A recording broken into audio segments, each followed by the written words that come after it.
আসসালামু আলাইকুম এভরিওয়ান, সবাই কেমন আছেন? আশা করি সবাই ভালো আছেন। আজকে আপনাদের সাথে খুবই মজার একটা পায়েস রান্না করছি। সেটা হলো শীতের মজাদার একটা গুড় হলো নলেন গুড়, যা খেতে কিন্তু দুর্দান্ত।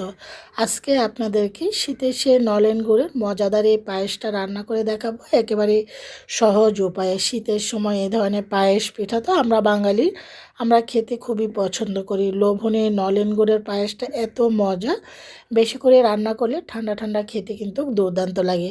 চলে যাচ্ছি রেসিপির মূল পর্বে। আমি এখানে একটা ফ্রাইং প্যানের মধ্যে দিয়ে দিচ্ছি লিকুইড দুধ। আমি গুঁড়া দুধ ইউজ করব। যে কোনো পায়েস বলেন, যে ক্ষীর আইটেম, মিষ্টি আইটেমগুলোতে একটু দুধের পরিমাণ বেশি হলে ভালো।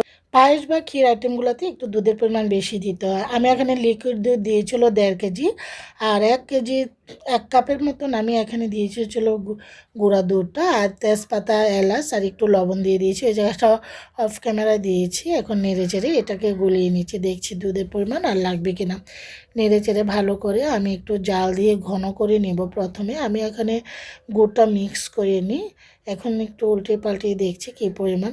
তা আসলে আমি একটু পাতিলটা চেঞ্জ করেছি আর গুড়টাও দিয়েছি, কিন্তু গুড়টা দেওয়ার পর দেখলাম যে দুধটা একটু পাতলা পাতলা লাগছে। তো আমি আবারও প্রায় হাফ কাপের মতন এখানে গুঁড়া দুধ দিয়েছি। টোটাল 1.5 কাপ দুধ দিয়েছি, আর লিকুইড দুধ ছিল 1.5 কেজি। তো যেহেতু একটু বেশি করে রান্না করছি, সেজন্য পাতিলটা একটু বড় নিচ্ছি। ওই ফ্রাইং প্যানটা একটু ছোটো ছিল, সেজন্য চেঞ্জ করে নিয়েছি। আর এখানে আমি 1.5 কাপ নলেন গুড় দিয়েছি। মিষ্টিটা আসলে যা যা চয়ের উপর নির্ভর করে।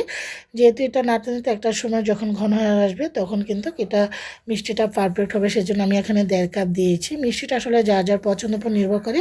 আমি এখানে চিনি গুঁড়া চাল দিয়ে পায়েসটা রান্না করছি। চালটাকে আমি ধুয়ে প্রায় আধা ঘন্টা রেখে দিয়েছিলাম। আস্তে আস্তে দেখতে পাচ্ছেন এটা ঘন হয়ে আসছে এবং চালটাও কিন্তু আস্তে আস্তে ফেটে আসছে। আর নলেন গুড়ে খুবই চমৎকার একটা ফ্লেভার বের হচ্ছে। নলেন গুড়, পাটালি গুড়ের এগুলোর পায়েস কিন্তু খেতে কিন্তু দারুণ লাগে। লোভনীয় পায়েসটা এত মজা হয়েছে আলহামদুলিল্লাহ। শীতের দিনে এরকম যে কোনো পাটালি গুড় বা নলেন গুড়ের পায়েস বা যে কোনো ধরনের মিষ্টি আইটেম খেতে কিন্তু অনেক মজা। আমরা বাঙালি, আমরা পিঠা বলেন, পায়েস বলেন, সারা বছরই কিন্তু খেয়ে থাকি। তবে শীতের সময় যে কোনো পিঠা বলেন, পায়েস বলেন, এগুলো কিন্তু একটা স্পেশালিটি থাকে।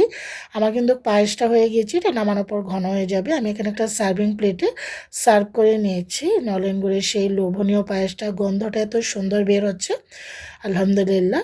আসলে আমরা কিন্তু সবাই কিন্তু এই লোভনীয় পায়েসটা কিন্তু অনেকেই আছে একটু অপছন্দই করে থাকেন এই পায়েসটা। তো আমি পায়েসটা সার্ভ করে নেওয়ার পর উপরে একটু এখানে কাঠবাদাম, কিশমিশ এগুলোর ডেকোরেশন করছি। আশা করি সবারই ভালো লাগবে। এই লোভনীয় শীতের দিনে পরিবার পরিজন নিয়ে অতিথি আপ্যায়নে এই লোভনীয় নলেন গুড়ের পায়েসটা রান্না করে উপভোগ করতে পারেন। কালারটা আলহামদুলিল্লাহ কিন্তু দারুণ এসেছে। নলেন গুড়ের ফ্লেভারটা কিন্তু চমৎকার। যারা নলেন গুড়ের পায়েস খেয়েছেন তারাই কিন্তু এর স্বাদটা জানেন। সবাই ভালো থাকেন। আল্লাহ হাফিজ।